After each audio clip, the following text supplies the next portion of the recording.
Nano DAP ಮಾಡಿದ್ವಿ. Nano ಕಣಗಳು ಯಾಕೆ ಅಂತ ಹೇಳಿದ್ರೆ ನಾವು ಈಗ 1 kg ಅಂಶ ಏನಿರುತ್ತೆ ನಾವು ಸಣ್ಣ ಮಾಡಬೇಕಾಗುತ್ತೆ. ನ್ಯಾನೋ ಅಂದ್ರೆ ತುಂಬಾ ಸಣ್ಣ ಕಣಗಳು, ನಾವು ಎಲೆಗಳ ಮೇಲೆ ಸ್ಪ್ರೇ ಮಾಡಿದ ತಕ್ಷಣನೇ ಅದು ಡೈರೆಕ್ಟ್ ಅಬ್ಸರ್ಪ್ಷನ್ ಆಗುತ್ತೆ, ಬೇಗನೆ ನಿಮ್ಗೆ ಬರುತ್ತೆ ನಿಮ್ಗೆ.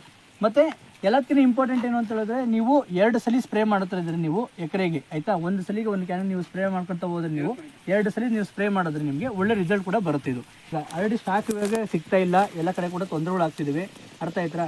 ಇವಾಗ DAP ಗೊಬ್ಬರ ಮಣ್ಣಿಗೆ ಹಾಕಿ ರಾಸಾಯನಿಕನ ಇದು ಮಾಡೋ ಬದಲು ನೀವು ಎಲೆಗೆ ಡೈರೆಕ್ಟ್ ಸ್ಪ್ರೇ ಮಾಡೋದ್ರಿಂದ ಎಕೋ ಫ್ರೆಂಡ್ಲಿ, ಇದ್ರಲ್ಲಿ ಯೂಸ್ ಮಾಡಿರೋದು ನ್ಯಾಚುರಲ್ ಪಾಲಿಮರು, ಅದು ಯಾವುದೇ ರೀತಿಯಾದಂಥ ಒಂದು ಏನು ಎನ್ವೈರನ್ಮೆಂಟ್ಗೆ ಹಾಳಾಗಲ್ಲ.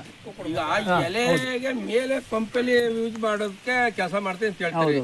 ಬೇರೆಲ್ಲಿ ಕೆಲಸ ಮಾಡೋದಕ್ಕೂ ಅಂದ್ರೆ ಬೇರೆ ಅಂದ್ರೆ ಎಲೆಗಳ ಮುಖಾಂತರನೇ ಅದು ಬೇರು ಅಂತ ಹೇಳಿದ್ರೆ ಎಲೆ ಅಲ್ವಾ ಯಜಮಾನ್ರೆ. ಈಗ ಬೇರು ಬೆಳವಣಿಗೆ ಆಗಬೇಕು ಅಂದ್ರೆ ಆಹಾರ ಮುಖ್ಯ ಅಲ್ವಾ. ಎಲೆಗಳಲ್ಲಿ ಸೂರ್ಯನ ಬೆಳಕಿನ ಮುಖಾಂತರ ನಾವು ಆಹಾರ ತಯಾರು ಮಾಡ್ಕೊಳ್ಳೋದು, ಆಯ್ತಾಯ್ತಾ. ಆಹಾರ ತಯಾರು ಮಾಡ್ಕೊಂಡಂಗೆ ಅಂತಂದ್ರೆ ಎಲೆಯಿಂದ ಮುಖಾಂತರ ಎಲ್ಲ ಆಹಾರ ಎಲ್ಲ ಪ್ರತಿಯೊಂದು ಭಾಗ ಕೂಡ ಹೋಗುತ್ತೆ, ಈ ರೀತಿ ಇರುತ್ತೆ. ಹೌದು, ಬಳಸ್ಬೋದು.